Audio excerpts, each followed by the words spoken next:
Well, the president is taking a Tumbler right now. He is talking to a popular microblogging site, Tumbler, to answer questions about the new student loan plan. He's going to help kids who are in arrears on their student loans and the like. It's a plan that the judge blast, Senator Napolitano, says it's yet another very, very expensive and expansive power grab.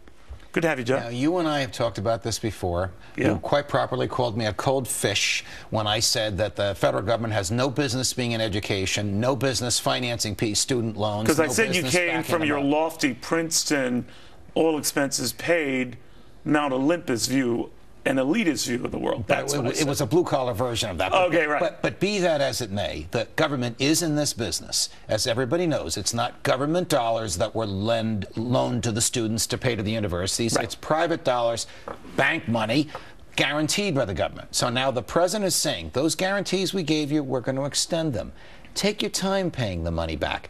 And if you can't take your time paying the money back, we'll go to the banks and we'll renegotiate the deal so that you can spread it out.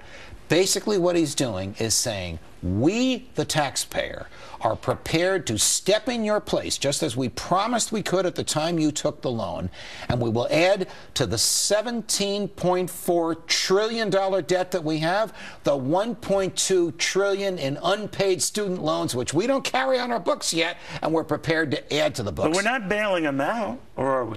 I don't know if we're bailing them out. In my opinion, this is a step in several directions. One, to bring young people who are having trouble paying their loans into the Democratic camp this November.